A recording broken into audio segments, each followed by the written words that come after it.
Bon Secours Sisters. Published by Wikipedia.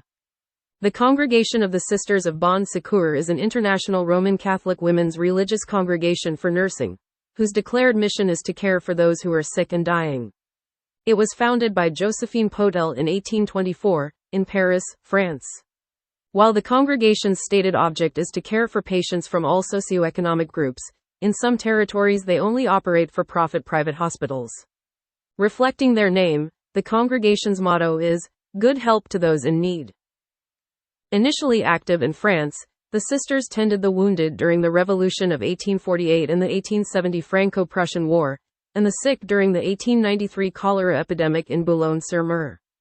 In 1832, at the request of the Archbishop of Boulogne, they took charge of an orphanage.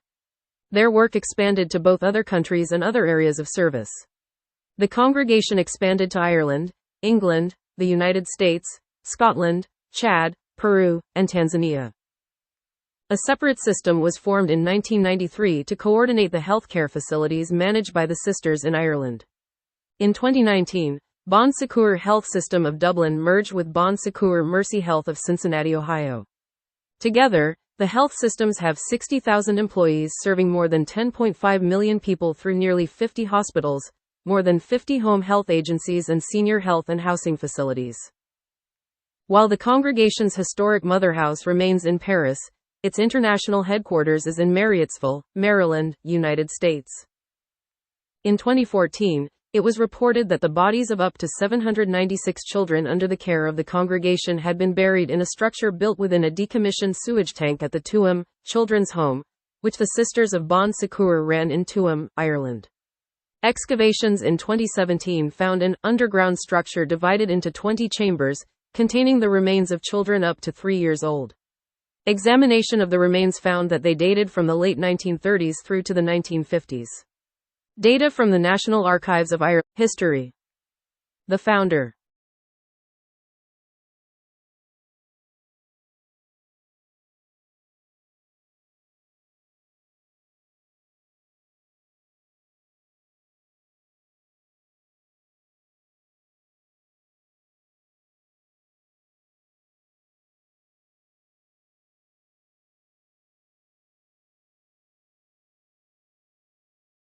Bon Secours Sisters.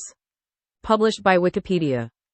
The Congregation of the Sisters of Bon Secour is an international Roman Catholic women's religious congregation for nursing, whose declared mission is to care for those who are sick and dying. It was founded by Josephine Potel in 1824, in Paris, France.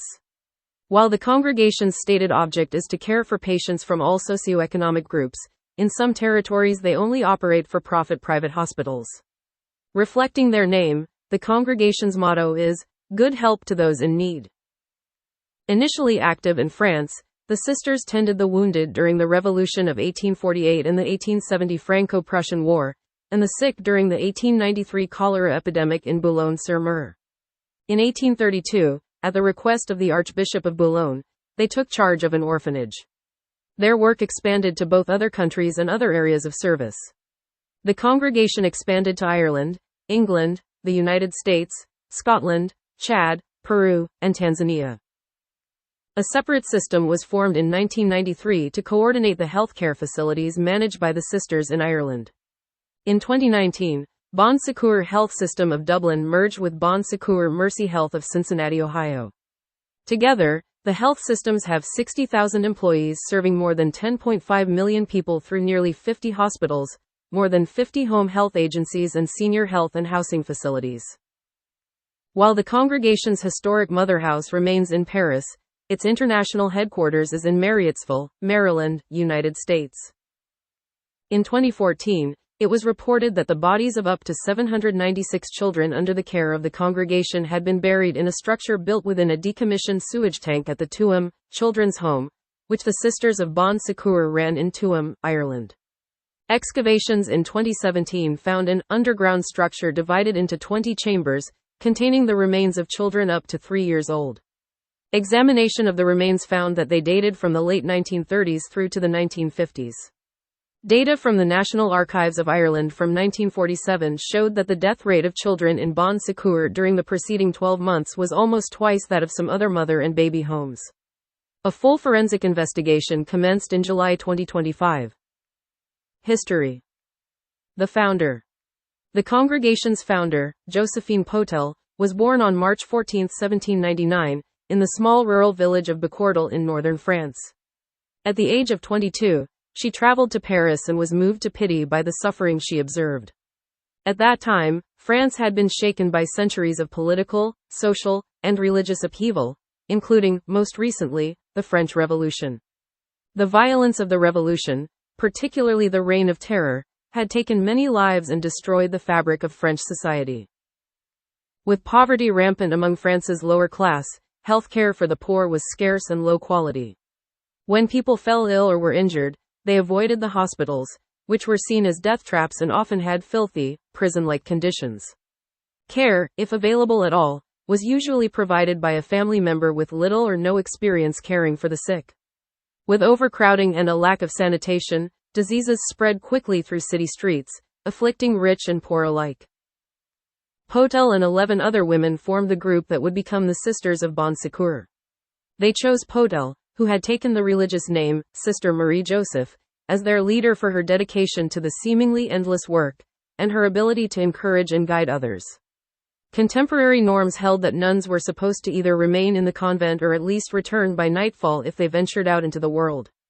Consequently, when the sisters applied for acceptance of their new congregation, Archbishop de Kellen of Paris was skeptical. After persistent efforts by Potel, the Archbishop eventually granted the sisters a 1-year probationary period. According to their founding constitution, the principal aim of this pious society is the care of the sick in their own homes. The group was formally approved by Pope Pius IX in 1875. Our Lady Help of Christians is their patron. Early days. Although its patients were expected to pay as much as they could afford, the congregation provided nursing free of charge to the poor. Word of the sisters' work spread quickly throughout Paris and the surrounding countryside, and the congregation were sought out by other women inspired by them to join. By the end of its first year, the congregation had 18 new members, bringing its number to 30. On January 24, 1824, de Quélen accepted their vows and gave them the name of the Bon Secours Sisters of Paris. On May 6, 1826, Mother Josephine died. 3 days later, on May 9, Angelique Gay was appointed Superior General, taking her predecessor's name. Growth of the congregation's mission in France. The sisters reached a major milestone in 1827, when the French Bourbon government legally recognized them as the first association of nursing religious individuals in the country. Following this milestone, the demand for the organization's services continued to grow. In 1829, Mère Gay established a new group of 12 sisters in Lille, and the following year the sisters began a ministry in Boulogne. 3 years later, at the Archbishop's request, the congregation took over an orphanage in Paris. As the sisters' numbers continued to grow, they moved in 1833 into a larger home in Paris. Meanwhile, France continued to be subject to epidemics, wars, and social upheaval. After the King of France was exiled during the Revolution of 1848, the former king's palace became a hospital where the sisters cared for the wounded. They also tended to the injured on the streets of Paris. Similarly, during the Franco-Prussian War of 1870, the sisters cared for the wounded and dying on the battlefield and brought them into their convents to convalesce. Although the sisters had been requested to take over care for the sick during the 1893 cholera epidemic in Boulogne-sur-Mer, the congregation subsequently became a target of anti-clerical governments during the early 20th century. Europe. In addition to extending their work around France, the Sisters of Bon Secours began to expand beyond the country's borders due to international demand for their services. In 1861, Dublin, Ireland became the sisters' first foreign foundation.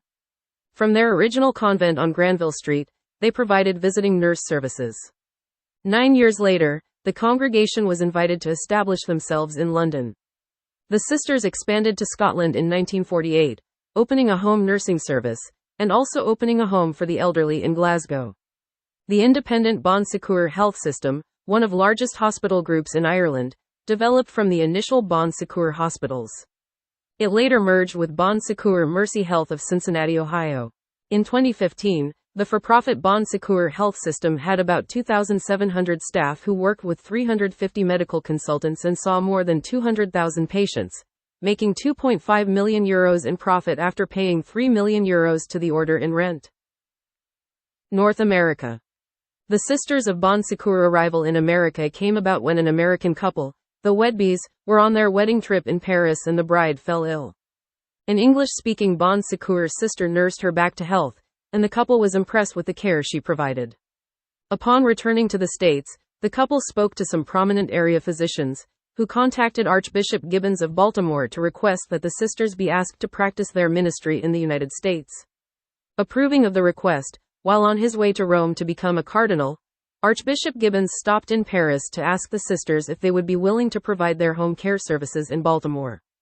In 1881, 3 sisters sailed to the United States, and in the following year they opened a convent in Baltimore on the site of the present Grace Medical Center. The Bon Secours established the first day care facility in Baltimore in 1907 to help working mothers. They came to Washington, D.C., in 1905 to provide health care during a typhoid epidemic. Their assistance was particularly beneficial during a Spanish flu outbreak after World War I. In 1916, the Archbishop of Philadelphia, Edmund Francis Prendergast, established St. Edmund's Home to meet the needs of children affected by the polio epidemic, and asked the Bon Secours Sisters in Connecticut to staff it. As hospitals became the preferred place of treatment, the sisters broadened where they cared for the sick and dying. Soon the sisters were building their own healthcare facilities. In 1958, the Congregation of Bon Secours in the United States became a separate province.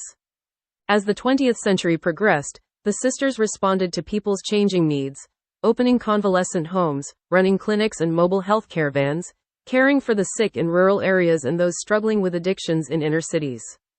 Bon Secours Health System was established in 1983 to coordinate the administration and management of the various healthcare facilities. The congregation hosts a retreat and conference center in Marriottsville, Maryland. Africa. The sisters began to expand into the developing world, with work in South America and Africa. In 1957, the sisters opened a home for sick children in Chad, working also to educate mothers and reduce the infant mortality rate. In 2006, they began to work in Tanzania. South America. The Irish Sisters of Bon Secours first began the work South America after an invitation from the Cork Diocesan Mission at Trujillo, Peru in 1966.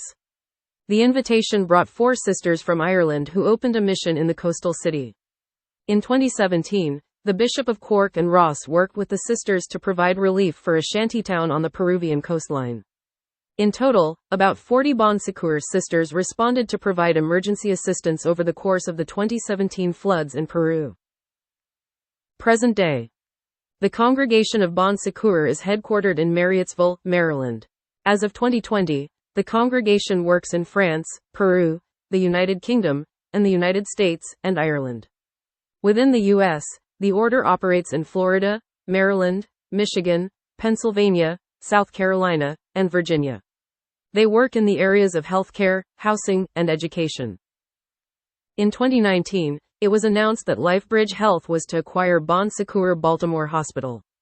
The sisters continue to minister to the underserved of West Baltimore through Bon Secours Community Works, a collection of programs and services designed to address public health issues before they require the services of an acute care facility. Bon Secours Mercy Health. When founded in Paris in 1824, the Sisters of Bon Secours were one of the first congregations of nursing sisters. Its object was to nurse the sick in their own homes. In 1919, the sisters opened the Bon Secours Hospital in Baltimore, Maryland, their first hospital in the U.S. They began formally training young women at the Bon Secours School of Nursing in 1921. Many more hospitals were established, as well as community health clinics, nursing care facilities for the elderly, alcohol and drug abuse rehabilitation centers and convalescent homes. Bon Secours Health System was established in 1983 to coordinate the administration and management of the various healthcare facilities in the United States. On September 1, 2018, Bon Secours and Mercy Health combined to become the United States' 5th largest Catholic healthcare ministry and one of the nation's 20 largest healthcare systems. Around 1861, the sisters were invited to come to Ireland, and founded a house in Dublin. Bon Secours Hospital, Cork was established in 1915. This was a significant departure from their practice of home care. With 300 beds, it is the largest private hospital in Ireland, and is a teaching hospital affiliated with UCC. Other hospitals followed. A separate Bon Secours health system was formed in 1993 to coordinate the healthcare facilities under one limited company. As of April 2019, Bon Secours Health System had 5 acute care hospitals in Cork, Galway, Limerick, Tralee and Dublin, as well as a long-term care facility in Cork. In 2019, Bon Secours Health System of Dublin merged with Bon Secours Mercy Health of Cincinnati, Ohio. Together, the health systems have 60,000 employees serving more than 10.5 million people through nearly 50 hospitals, more than 50 home health agencies and senior health and housing facilities. Tuam Children's Home Controversy. Between 1925 and 1961, the congregation operated the Bon Secours Mother and Baby Home, also known as the Children's Home, in Tuam, Ireland. In 2014, news media reported that the bodies of 796 children and babies who died of malnutrition and disease were suspected to have been buried in a former septic tank on the site of the home. The child mortality rate at the home during certain local epidemics had averaged up to 2 a week. Medical reports at the time listed the cause of death as disease or disease-induced effects. Catherine Corliss, a community historian, had obtained death records for 796 children who had died of various diseases and malnutrition at the home, an overall rate of 22.1 per year between 1925 and 1961, and finding no trace of their burial in any of the local graveyards, she inferred that they probably were buried on the property. In 1975, 2 local boys had lifted a concrete slab and seen the skeletons of maybe 20 babies. While Corliss speculates that the pit in which the skeletons lay may have been part of the sewage tank installed by the workhouse in 1840, 85 years before the Bon Secours sisters used it, she told the Irish Times, "I never used that word, dumped. I never said to anyone that 800 bodies were dumped in a septic tank. That did not come from me at any point. They are not my words. I just wanted those children to be remembered and for their names to go up on a plaque. That was why I did this project, and now it has taken on a life of its own." Still, figures for 1947 from the National Archives showed that the death rate of children in Bon Secours, during the preceding 12 months, was almost twice that of other mother and baby homes.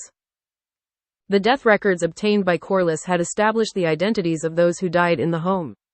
She concluded that their bodies had been buried on the St. Mary's property, and she set up a fund to build a memorial for the site. Bon Secours sisters are said to have donated money for this purpose. The area is labeled as a sewage tank when overlaid with maps from the earlier workhouse era, and had been decommissioned in the 1930s. A judicial commission of investigation commissioned an expert technical group which found that the human remains found by the commission are not in a sewage tank but in a second structure with 20 chambers which was built within the decommissioned large sewage tank. The precise purpose of the chamber structure has not been established, but it is likely to be related to the treatment, containment of sewage and/or wastewater. The Commission has also not yet determined if it was ever used for this purpose. Carbon dating confirmed that the remains date from the timeframe relevant to the operation of the mother and baby home by the Bon Secours order. The Commission stated that it was shocked by the discovery and that it is continuing its investigation into who was responsible for the disposal of human remains in this way. More excavation works formally began at Tuam in June 2025. Full-scale forensic recovery efforts commenced in mid-July. Mother and Baby Homes Commission of Investigation. On 4 June 2014, the Irish government announced it was forming a panel of representatives from a number of government departments to investigate the deaths at the home and propose a course of action for the government to take in addressing the issues. Charles Flanagan, the then Children's Minister, said the inquiry would be charged with investigating burial practices, high mortality rates, forced adoptions and clinical trials of drugs on children in the home in Tuam and 3 other suspect homes.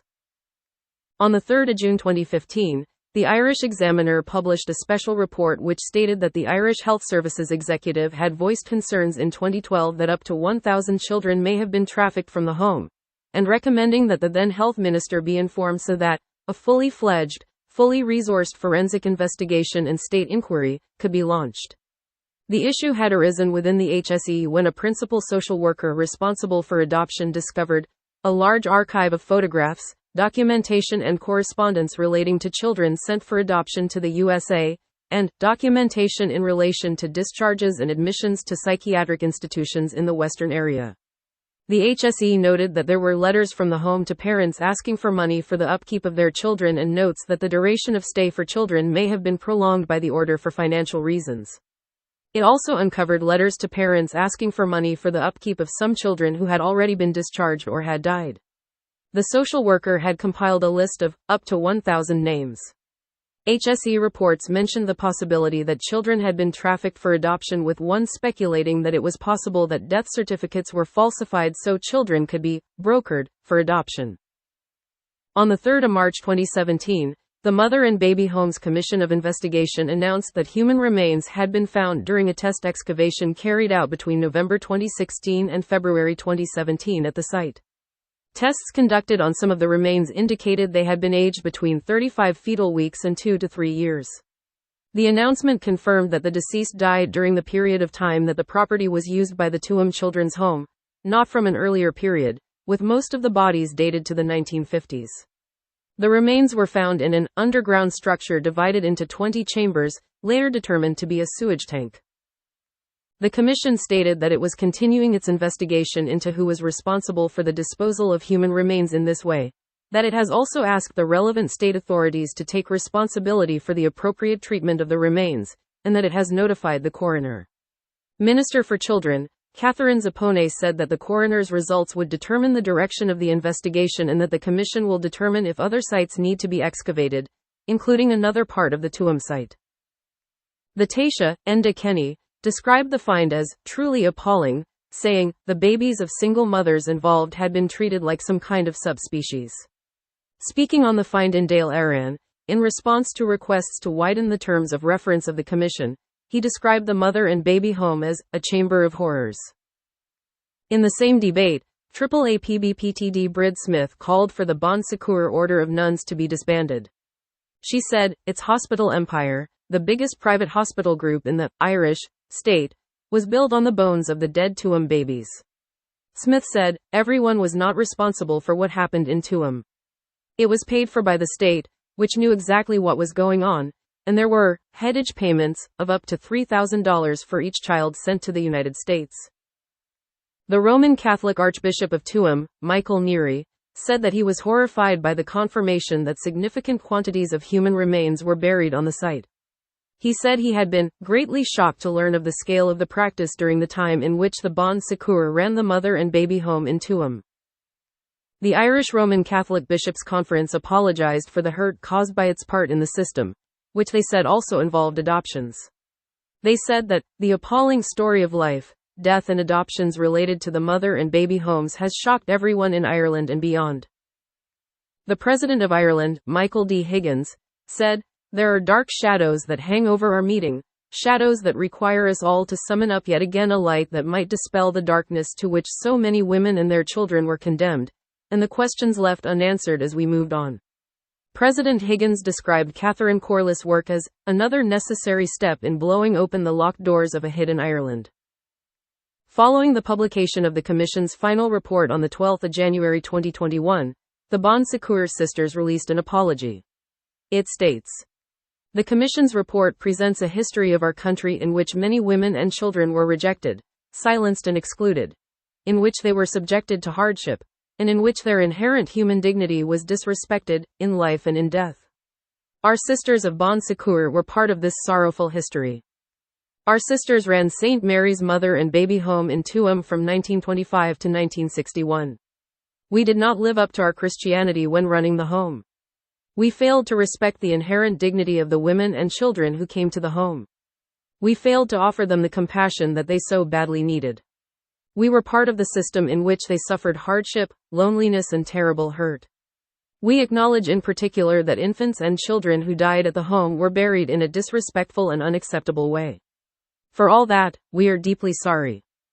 We offer our profound apologies to all the women and children of St. Mary's Mother and Baby Home, to their families and to the people of this country.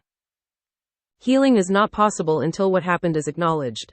We hope and we pray that healing will come to all those affected, those who are living and those who have died. We hope that we, our church and our country can learn from this history. Sr. Eileen O'Connor, Area Leader, Sisters of Bon Secours, Ireland. The order also committed to participating in a restorative recognition scheme to be set up to compensate survivors. Grove Hospital. Some Tuam residents also called for an investigation into the town's Grove Hospital, which had also been run by the Bon Secours order. Several people stated that their children or siblings had been buried on the site between the 1950s and the late 1970s, although the order denied that there was a graveyard on the site. The Galway County Council required an archaeologist to monitor excavation work in order to preserve any remains which may be buried there.